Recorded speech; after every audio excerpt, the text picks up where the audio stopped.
Bonjour à toutes et à tous, soyez les bienvenus dans Dimanche en politique. Notre invité aujourd'hui est Fabien Robert, le secrétaire général adjoint du MoDem, conseiller municipal d'opposition à Bordeaux, également conseiller régional. Bonjour, merci d'avoir accepté notre invitation en ce dimanche. Voici le sommaire donc de cette émission du 10 novembre. L'actualité de la semaine a été marquée par l'élection de Donald Trump à la présidence des États-Unis et en ce qui nous concerne, ses répercussions potentielles, notamment pour les viticulteurs de la région qui s'inquiètent déjà pour leurs exportations.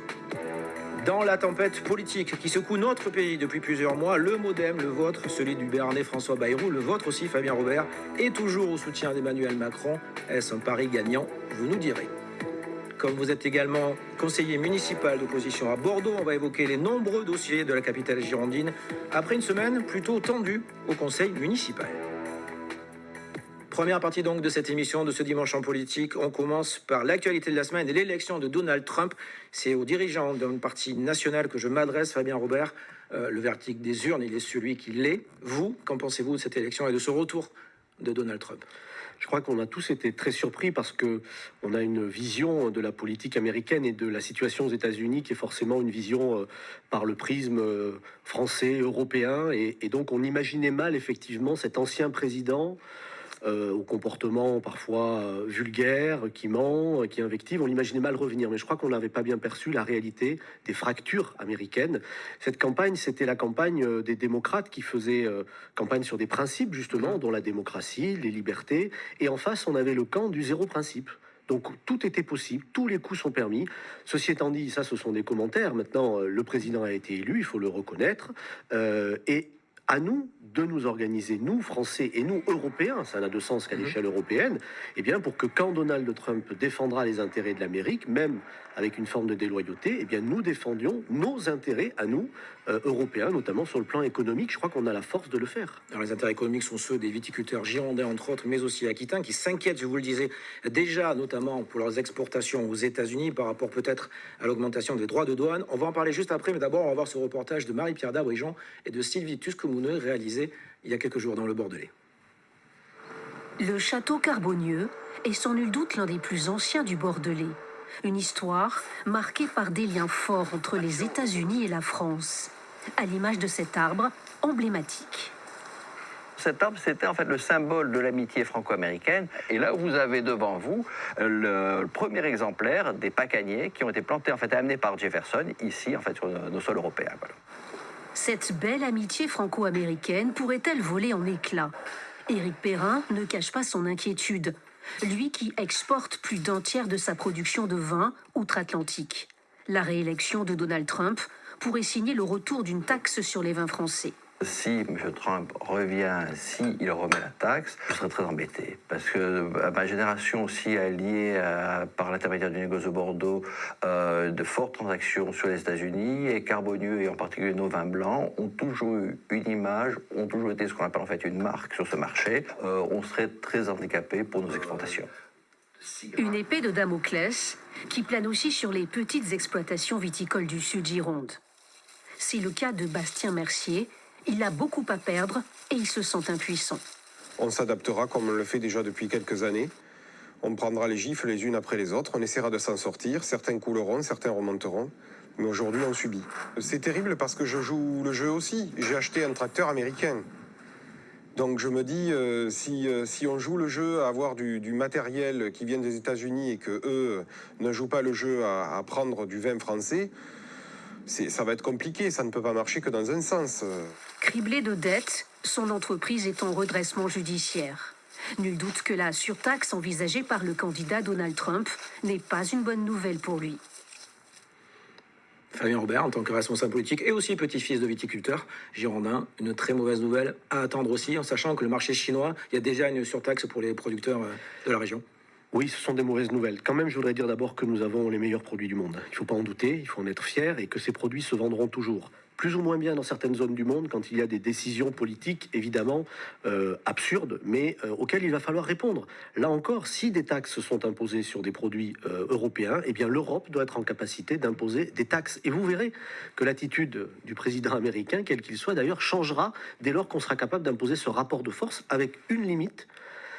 Les pays liés sur le plan économique, ce qu'on appelle le doux commerce, c'est aussi un système de pacification. Attention aux guerres économiques parfois qui entraînent des guerres tout court, hein. Donc on a besoin quand même de garder des règles au niveau international. Le multilatéralisme, toutes ces manières de gouverner le monde, elles doivent compter. Fabien Rouben, on va évoquer la situation française. On rappelle, vous êtes au MoDem qui est au gouvernement de Michel Barnier, avec 2 ministres plus une ministre déléguée. La semaine a été très agitée aussi pour le gouvernement.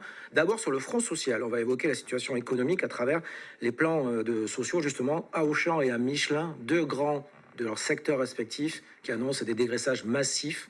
La situation économique, elle est là aujourd'hui. Le gouvernement ne peut pas faire grand-chose.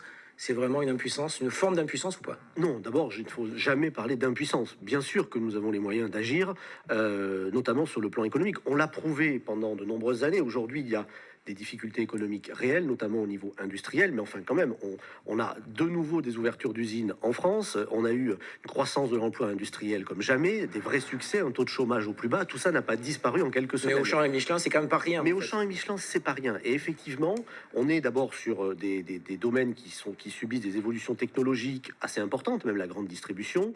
Je crois que les emplois disparaissent, mais pas totalement. Il y a la question de la reconversion. On est en train d'ouvrir, par exemple, des grandes usines de fabrication de batteries pour les voitures. Il faut recruter du personnel. Je pense qu'entre du personnel qui vient de chez Michelin, par exemple, pour simplifier, et des nouveaux besoins industriels. Voilà. Donc le gouvernement s'est engagé à accompagner financièrement les victimes de ces plans sociaux.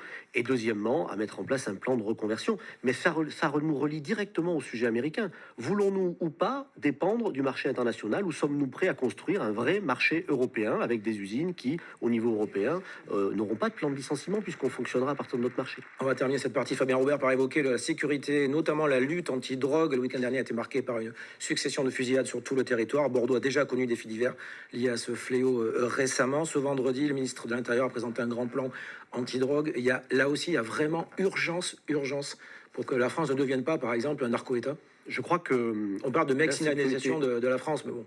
Bien sûr, l'insécurité aujourd'hui dans notre pays, particulièrement à Bordeaux, explose. Pour vous donner un ordre d'idée, les 6 premiers mois de l'année 2024, dans tous les domaines, vol, violence, cambriolage, les 6 premiers mois de l'année 2024 ont dépassé les chiffres de 2023 à Bordeaux. Et c'est une problématique nationale. Je crois que de ce point de vue-là, il faut recruter plus de policiers, au niveau national comme au niveau local, mais on en reparlera tout à l'heure. La ville de Bordeaux ne le fait pas. Je crois aussi qu'il ne faut pas perdre de vue l'approche en termes de santé publique. Il faut lutter contre la drogue, pas contre est-ce qu'il faut payer plus les consommateurs? Est-ce qu'il faut que les amendes soient plus fortes pour les consommateurs? C'est une des pistes suivies par le gouvernement et par le ministre de l'Intérieur. Très honnêtement, moi je considère que j'ai toujours considéré que quelqu'un qui prenait de la drogue est d'abord un malade et que c'est d'abord une question de santé publique. Et je me méfie beaucoup des fausses bonnes solutions qui consistent en fait à taper sur celui qu'on voit, qui est parfois malade, dépendant, et pas du tout sur tous les réseaux qui remontent très très loin et eux sont très protégés et eux sont les vrais problèmes. Donc moi j'ai une approche de ce point de vue-là peut-être un peu particulière, mais je crois que le cœur de la lutte contre les grands réseaux de drogue doit se situer vraiment au niveau de leurs fabricants, de leurs revendeurs, et qu'on ait une vraie politique de santé publique pour accompagner malheureusement celles et ceux qui sont des malades. Fabien Rouben, on va passer à la deuxième partie de ce dimanche en politique. On va évoquer votre parti, le MoDem, qui est toujours, je le disais, au soutien d'Emmanuel Macron, le chef de l'État, partenaire fidèle depuis de nombreuses années. Avant d'évoquer un petit peu plus la situation en détail, est-ce que c'est une bonne chose, toujours, d'être au gouvernement dans la situation politique actuelle, pour le MoDem? Bon, on ne s'est pas posé cette question-là. Nous avons un groupe parlementaire de 35 députés. Le pays est dans une situation délicate. Est-ce qu'on est sur le banc de touche ou est-ce qu'on est sur le terrain?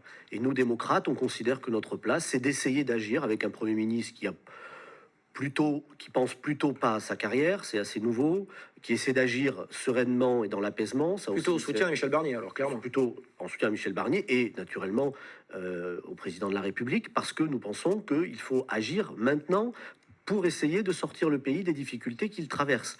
Notre rôle n'était pas d'être sur le banc de touche dans cette affaire-là. En revanche, je pense que nous n'accepterons peut-être pas les compromis qu'on a pu accepter par le passé. Je veux dire par là qu'il y a pour nous des éléments extrêmement importants, comme un meilleur partage de la richesse, comme une loi proportionnelle plus juste, une loi électorale plus juste avec la proportionnelle, ou bien comme la C'est le vieux révision... cheval de bataille de François Bayrou, la proportionnelle. Hein. Vous savez, c'est le cheval de bataille d'un siècle. Les démocrates défendent depuis même le 19e siècle l'idée d'un scrutin proportionnel qu'on a eu parfois, parce que c'est pas qu'une règle de calcul électoral, ça change complètement la politique d'un pays et ça évite, à mon avis, en partie les jeux de rôle qui dégoûtent les Français quand on voit les hémicycles s'invectiver. Et enfin, troisième idée importante pour nous également, la fiscalité. On doit pouvoir toucher à la fiscalité sans se dire je supprime un impôt ou j'en crée un impôt supplémentaire. On a un débat infantile sur la fiscalité dans ce pays. Alors, 3 ministres au gouvernement, 2 avec Geneviève Darrieussecq à la santé, Jean-Noël Barrot à l'Europe, aux affaires étrangères. On va s'attarder un instant sur la landaise Geneviève Darrieussecq qui est à la santé, un ministère important où les dossiers ne manquent pas. Commentaire Florent Mondignon. C'est un visage connu des Landais et Montois, plus discret sur la scène nationale. Pourtant, Geneviève Darrieussecq fait son retour au gouvernement un peu plus d'1 an après l'avoir quitté. Cette médecin allergologue retraitée, née le 4 mars 1956 à Peyrehorade, dans une famille d'agriculteurs, n'a éclos en politique que sur le tard. Pourtant, elle a su rapidement gravir les échelons grâce à une détermination et une volonté toujours exprimées en public. Chez moi, aucune fébrilité. Alors là, celui qui aurait le sentiment qu'il y a la moindre fébrilité chez moi se tromperait complètement. Maire de Mont-de-Marsan de 2008 à 2017 sous l'étiquette du MoDem, elle gravit les échelons. Conseillère départementale, régionale, puis députée de la première circonscription des Landes en 2017. Soutien d'Emmanuel Macron, elle laisse rapidement son siège à l'Assemblée pour intégrer le gouvernement d'Édouard Philippe. Elle épaule la ministre des Armées, Florence Parly, comme secrétaire d'État. Par la suite, elle devient ministre déléguée chargée de la mémoire et des anciens combattants, puis ministre déléguée chargée des personnes handicapées dans le gouvernement d'Elisabeth Borne, qu'elle quitte en juillet 2023. L'ancienne médecin du Stade Montois, confortée dans son siège de députée en juillet dernier, s'apprête finalement à retrouver l'exécutif comme ministre de la Santé. Fabien Robert, elle a un portefeuille, Geneviève Darrieussecq, très important. Hein. Oui, Il va y avoir des absolument. lois à venir, notamment celle sur la fin de vie au printemps. Vous savez, Geneviève, c'est une femme du Sud-Ouest qui a les pieds sur terre, qui a une expérience de médecin, qui a une expérience d'élu local et qui ne se laisse pas impressionner, qui n'est pas ni dans le gadget, ni dans la posture. Et je crois qu'au ministère de la Santé, vu les lois et les enjeux que vous évoquez, on avait besoin effectivement de cette personnalité simple, saine, efficace, déterminée, qui par exemple sur l'aide médicale qu'on accorde à toutes celles et ceux qui arrivent sur le territoire, elle a clairement défendu nos positions, c'est-à-dire qu'il n'était pas question de toucher à l'AME. Tout à l'heure, vous parlez des relations de François Bayrou et du rôle de François Bayrou avec Emmanuel Macron. Est-ce qu'il murmure toujours à l'oreille du chef de l'État, ou on a l'impression, depuis la dissolution, que les relations entre eux deviennent un peu plus froide, ou en tout cas un peu plus tendue? François Bayrou, on a l'impression qu'il prend un peu plus de distance. Est-ce que Peut-être c'est- dans l'optique de 2027, vous allez nous répondre, ou pas Est-ce que c'est d'ailleurs la là-dessus. Est-ce que c'est la bouche qui murmure moins? Est-ce que c'est l'oreille qui écoute moins? Ou les Je deux, ne sais peut-être. pas. Je ne connais pas je ne suis pas dans le secret de leur relation. Ce que je sais, c'est qu'évidemment, le rôle du MoDem, qui est vraiment la charnière, le point d'équilibre de cette majorité, et particulièrement avec ce gouvernement, nous on considère que on peut rassembler et parler à toutes les bonnes volontés qui partagent quelques idées, qu'elles viennent de la droite ou de la gauche. Et je crois que François Bayrou, quand même dans le paysage politique compliqué actuel, joue ce rôle. Il y a une relation de fidélité au président de la République, mais vous savez, Ouais, depuis 2017. pour hein. nous, c'est important. Aujourd'hui, en quelques semaines, en quelques mois, les élus, les gens passent d'un camp à l'autre. C'est pas notre manière de faire de la politique. On s'est engagé derrière un projet, on sait être critique, on est capable parfois même de faire entendre notre voix et de voter contre ce que nos partenaires proposent. Mais l'intérêt du pays, c'est plus important. On va avancer un petit peu dans le temps. Fabien Robert, en parlant de l'élection présidentielle de 2027, il y a déjà un candidat dans le bloc central, on va l'appeler comme ça. Il s'agit d'Édouard Philippe, le président d'Horizon. D'abord, est-ce que vous considérez qu'il s'annonce un peu tôt? Et ensuite, est-ce qu'il y aura un candidat du MoDem, où là encore, c'est un peu prématuré d'évoquer ça? Écoutez, bloc central, pour gouverner, on fait un bloc. Une présidentielle, il y a des couleurs politiques. Édouard Philippe est un candidat de centre droit ou de la droite républicaine que j'apprécie par ailleurs. C'est pas un candidat du centre. Et je Horizon n'est pas au respecte centre. beaucoup. Horizon n'est pas au centre? Horizon est au centre droit peut-être, mais vous savez, moi je respecte beaucoup la droite, beaucoup la gauche, à condition qu'elle respecte le fait qu'il existe un centre. Et c'est vrai que ces dernières années, on a vu beaucoup de gens devenir un peu centristes de manière opportune. Donc non, je souhaite qu'il y ait un candidat du centre à l'élection présidentielle, quelqu'un qui incarne cette démocratie sociale, ce courant de pensée modéré, humaniste. Peut-être que nous nous mettrons d'accord derrière celui qui s'est déjà déclaré, peut-être pas. En tout cas, c'est sans doute prématuré, car si ce gouvernement-là ne réussit pas, et ceux qui y participent, dont Horizon et dont le Modem, n'aident pas à la réussite de ce gouvernement, ce sera une difficulté pour tout le monde lors de la prochaine présidentielle. Il a toujours dans la tête, François Bayrou, cette élection présidentielle? Je crois qu'il a renoncé à rien, et il a raison. Vous n'irez pas plus loin. Bah, je vais Il pas peut le- être candidat du Modem. Il peut très bien. Si le paysage politique est ce qu'il est ou ce qu'il sera en 2027, vu comment les choses évoluent, il peut très bien se dire qu'il y a un espace politique aussi pour lui. Je pense qu'il a toutes les qualités, toute l'expérience, qu'il a une histoire avec le pays. Il a été candidat, c'est vrai, déjà 3 fois. Les Français l'identifient, lui reconnaissent cette expérience, et donc oui, je pense qu'il a toute sa place à prendre, peut-être pour cette prochaine élection, mais une fois de plus, nous voulons former des rassemblements, et donc on discute avec des gens différents dès lors qu'on a le même objectif. Fabien Robert, on va passer à la troisième et dernière partie de ce dimanche en politique, les dossiers de Bordeaux. Ils sont nombreux. On rappelle que vous êtes élu municipal d'opposition à la ville et aussi à la région. On va commencer par la ZFE, la fameuse zone à faible émission pour sortir, on va dire, du parc automobile les Français, les véhicules les plus polluants. À Bordeaux, elle est censée entrer en vigueur au 1er janvier 2025. À peine 3% des véhicules seront concernés. Et encore, il y aura des dérogations. Et encore, il n'y aura pas d'amende avant 2027. Ça sera une coquille vide. Alors il faut bien dire que nous sommes arrivés à ce résultat-là parce que depuis le Covid, globalement, la pollution a baissé. C'est-à-dire que la loi avait prévu des contraintes pour les conducteurs, et comme souvent, les conducteurs anticipent, et donc au moment de changer la voiture, on prend une voiture moins polluante, etc., etc. Donc les chiffres de la pollution se sont améliorés, ce qui fait que les contraintes de ZFE que vous évoquez sont moins fortes. Mais le sens de l'histoire, c'est ces règles. On y arrivera inévitablement.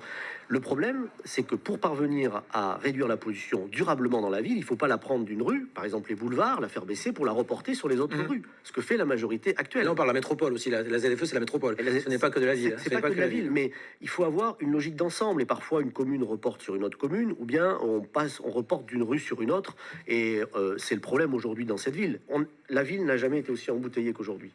Elle n'a jamais été aussi sale non plus qu'aujourd'hui. Elle n'a jamais été aussi insécure qu'aujourd'hui. Là, on parle de déplacement pour l'instant. Je sais, mais On parlera après du reste. Au mais niveau des déplacements, c'est un problème global. C'est une agglomération qui s'étend, qui n'en finit plus de croître. Donc c'est un problème qui concerne c'est un problème qui 25 km autour de Bordeaux. Absolument, et même plus. On a besoin d'infrastructures. Il y a eu quasiment aucune infrastructure n'a été réalisée au niveau métropolitain en matière de mobilité. On nous a fait miroiter un télécabine, bon, qui est une honte. Je ne sais pas l'argent qu'on a dépensé là-dedans. Je rappelle qu'on voulait faire un téléphérique pour aller de Senon à la Cité du Vin. Rive droite, rive gauche de Un Bordeaux. téléphérique de quartier. Ça n'est pas à l'échelle. Vous savez, la Alors, cette mobilité... semaine, excusez-moi, je vous interromps. Cette semaine, l'association qui dépend de l'UNESCO a retoqué le projet, le Conseil international des monuments et des sites qui est lié à l'UNESCO, qui a dit, pour parler très clairement, si Bordeaux fait ça, on peut enlever le label UNESCO. Mais il fallait pas... Mais la mairie n'y a pas renoncé encore. Il fallait pas avoir l'avis de l'ICROMOS pour savoir que c'était ça ce qui allait se passer, parce qu'on a travaillé avec eux, on les connaît bien. Reste que les mobilités, c'est d'abord une question d'offre.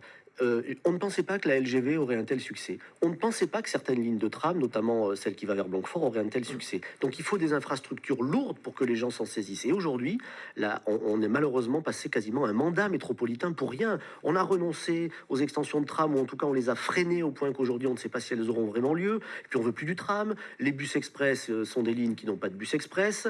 On veut plus de la voiture. Ça suffit. Nous, on défend un autre modèle. Moi, je crois qu'il faut renouer avec des extensions de tram quand elles sont nécessaires, notamment vers Saint-Médard ou vers Gradignan. Je crois qu'il faut absolument aller vers le métro.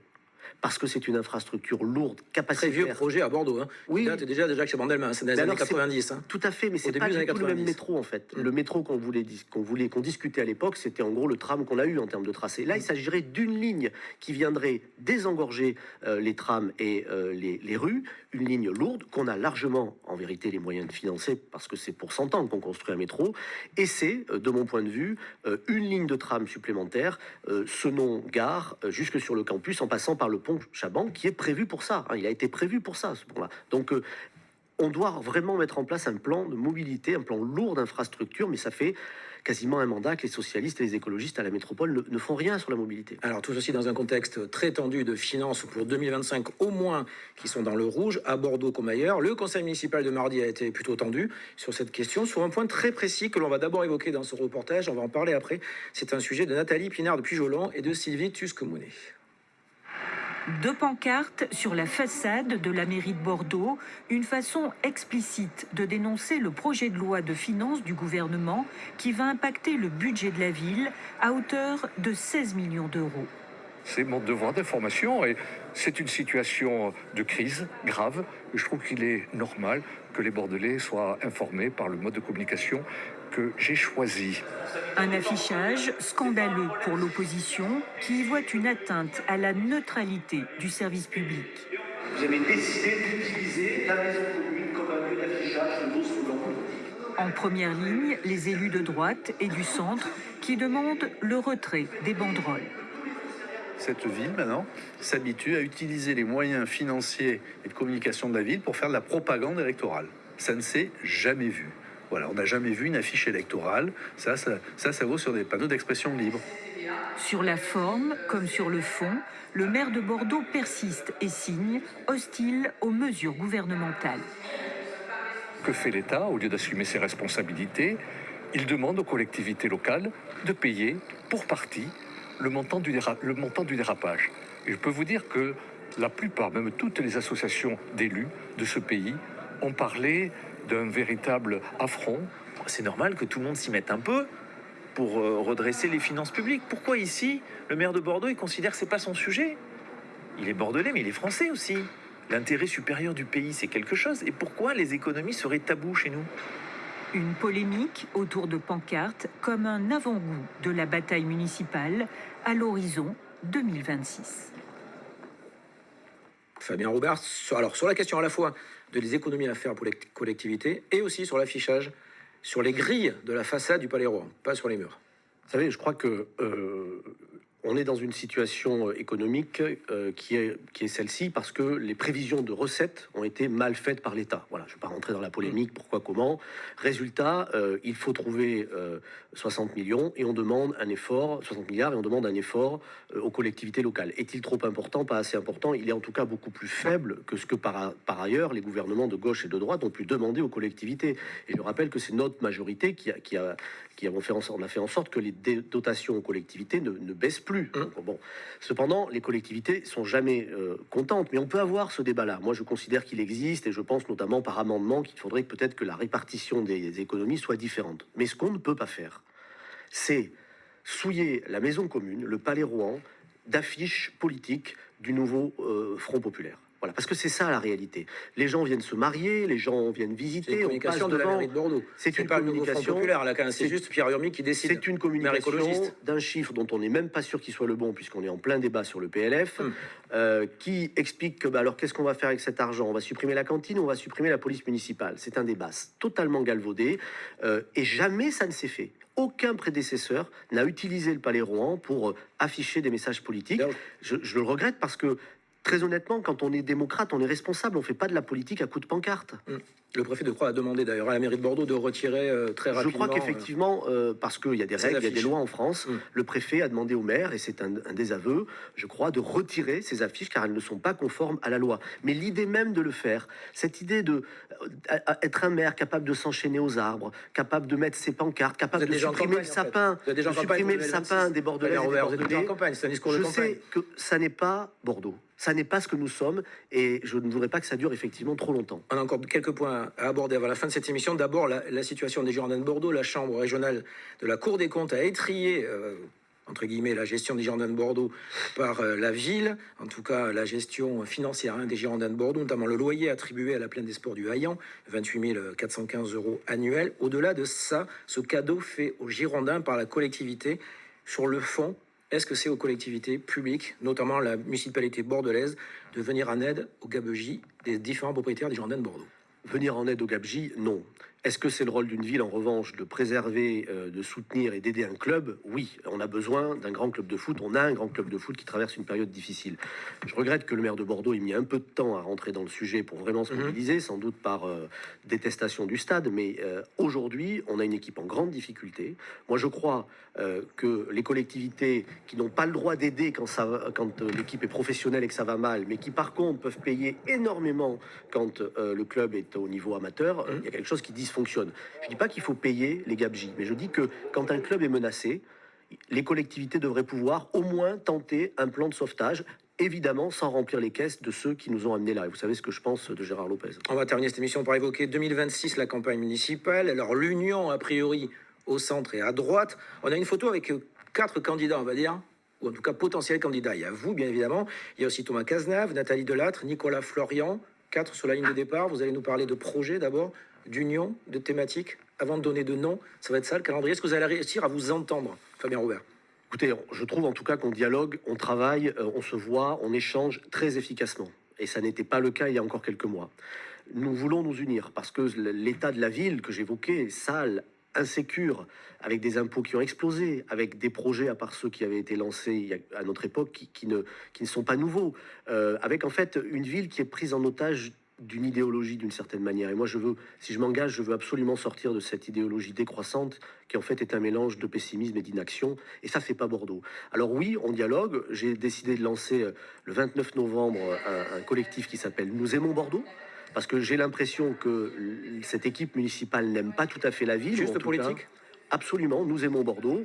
C'est une association qui a vocation à réfléchir, travailler, préparer et d'abord faire un diagnostic le plus objectif possible.